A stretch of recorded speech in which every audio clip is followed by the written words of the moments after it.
আজি এটা গুৰুত্বপূৰ্ণ বিষয় লৈ আমি আপোনালোকৰ মাজলৈ আহিছোঁ। বিশেষকৈ অসমৰ মাননীয় মুখ্যমন্ত্ৰী ডক্টৰ হিমন্ত বিশ্ব শৰ্মা ডাঙৰীয়াই 9 নৱেম্বৰত যিখন কেবিনেট হৈছিলে, কেবিনেটত আমাৰ এটা সিদ্ধান্ত ল'লে যে আমাৰ দীৰ্ঘদিনীয়া যিটো আমি 17-18 চনৰ পৰা আৰম্ভ কৰিছিলোঁ,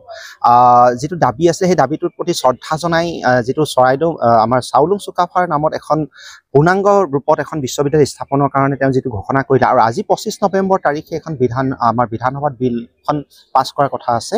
আৰু হয়তো আমাৰ এতিয়া অলপ দেৰি পিছত হয়তো বিলখন উত্থাপন হ'ব।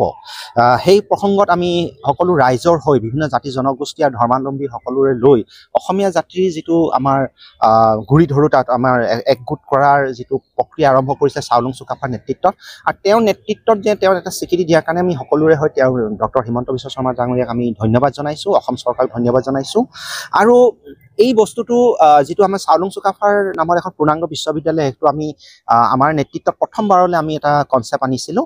2018 চনৰ পৰা, আৰু আমি সেই সময়ত আমাৰ ডক্টৰ দয়ানন্দ বৰগোহাঁইৰ নেতৃত্বত আৰু আমি সেই সময়ত আমি ওতঃপ্ৰোতভাৱে জড়িত আছিলোঁ। তেতিয়া সৰ্বানন্দ সোণোৱাল ডাঙৰীয়া মুখ্যমন্ত্ৰী থাকোঁতেই চাউলুং চুকাফাৰ এডুকেশ্যনেল কালচাৰেল কমপ্লেক্স বুলি এটা 15 কোটি টকাৰ প্ৰায় 100 কোটি টকা এটা প্ৰজেক্ট ধৰা আছিলে, যিটো ইনিচিয়েলি 5 কোটি টকা ধাৰ্য কৰা হৈছিলে,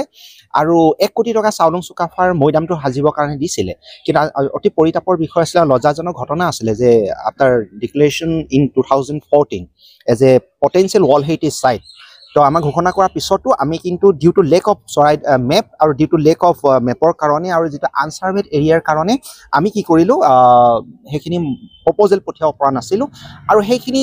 যিখিনি চেংচন ফাণ্ড যিটো আছিলে 5 কোটি টকা চাউলুং চুকাফাৰ কালচাৰেল এণ্ড এডুকেশ্যন কমপ্লেক্সৰ নামত যিটো দিছিলে, সেইটো ঘূৰি আহিলে, আৰু চুকাফাৰ নামত যিটো 1 কোটি টকা দিছিলে সেইটো ঘূৰি আহিলে। তাৰপিছত আমি 18 চনৰ লাষ্টৰ পৰা লাগি আমি 19 চনতো আমি আকৌ গুৱাহাটী প্ৰেছ ক্লাবত এখন প্ৰেছ মিট দিছিলোঁ জুলাই মাহত, 20 জুলাইত, আৰু সেইটো আমি ঘোষণা কৰিলোঁ যে আমাৰ এইটো দেখিব পাৰে, আমাৰ ইয়াত আছে, উল্লেখ আছে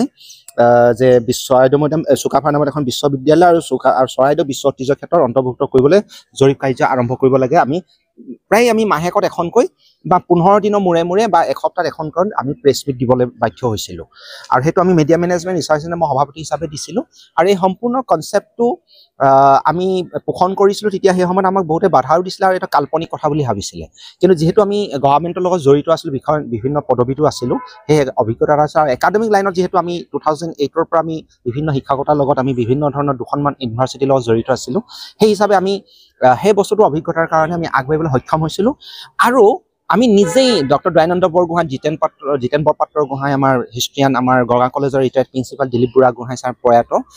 এনেকৈ প্ৰমুখ্যে কৰি, আৰু হিমন্ত বিশ্ব শৰ্মাৰ নেতৃত্বত, আমাৰ সৰ্বানন্দৰ নেতৃত্বত, আৰু যোগেন মোহন ডাঙৰীয়া আছে ৰিভিনিউ, তেওঁ খুব সহায় কৰিছিলে, আৰু আৰ্কলজি মিনিষ্টাৰ বিশেষকৈ আমাৰ কেশৱ মহন্ত ডাঙৰীয়া আছিলে, সকলোৱে সহায় সহযোগত আমি আগবাঢ়ি গৈছিলোঁ, আৰু সেইটো আমাক পূৰ্ণাংগৰূপে সহায় কৰিছিলে সকলো জাতীয় সংগঠন, দল সংগঠন, আৰু ইভেন আমাৰ বিভিন্ন ধৰণৰ চৰকাৰী প্ৰশাসন যন্ত্ৰই। কিন্তু যদিও আমাৰ তাত প্ৰতিটো পদক্ষেপ বাধা আহিছিলে, আৰু সেই হিচাপে আমি 2019 চনত আমি জৰীপ কাৰ্য আৰম্ভ কৰিলোঁ। চৰাইদেউ মৈদাম বিশ্ব ঐতিহ্য ঘোষণা কৰিবৰ কাৰণে আমি প্ৰায় 4756 বিঘা মাটি সোমোৱালোঁ, অন্তৰ্ভুক্ত কৰিলোঁ, আৰু 1000 বিঘা মাটি প্ৰায় আমি কি কৰিছোঁ, চুকাফাৰ ইউনিভাৰ্চিটিৰ কাৰণে আমি প্ৰপ'জেল দিছিলোঁ। যদিও সেই সময়ত চৰকাৰে কোনো ইনিচিয়েটিভ লোৱা নাছিলে, কিন্তু আমি এটা পটেঞ্চিয়েল এটা ফিউচাৰ এটা দেখিছিলোঁ, সম্ভাৱনা এটা দেখিছিলোঁ, যাতে আমাৰ এই উদ্দেশ্যটো আছিলে চাউলুং চুকাফাৰ নামত এখন পূৰ্ণাংগ বিশ্ববিদ্যালয় স্থাপন যে কৰি দিলে যে হ'ব, যে সেইটো নহয়, তেওঁৰ নামত কিবা এখন ইউনিভাৰ্চিটি দিলে সেইটোও নহ'ব, আমি কোনোবা এখন ইউনিভাৰ্চিটিৰ নামটো দি লওঁ, কিন্তু আমাৰ প্ৰকৃত আমাৰ যিহেতু মোৰ তাতেই ঘৰ, আৰু মই যিহেতু গৰীয়া আহোম হয়, আৰু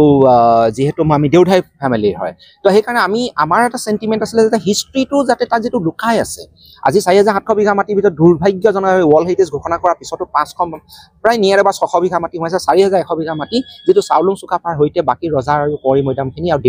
দেওশাল লাংকৈ দলো আজি বেদখলৰ কবলত, আৰু তাত মৈদাম সোমাই আছে,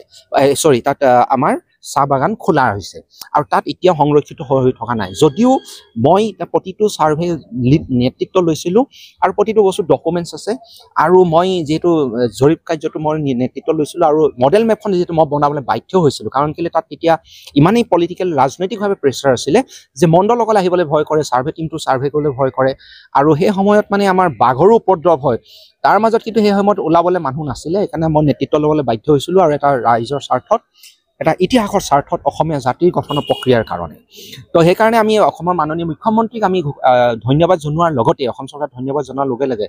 আমি যে এই 1000 বিঘা মাটি যিটো আমি লৈছিলোঁ প্ৰপ'জেল লৈছিলোঁ যাতে সেই অঞ্চলতে যে ঘোষণা কৰে যাতে আমাৰ সেইখিনি চৰকাৰী মাটি চেলিং মাটি হয়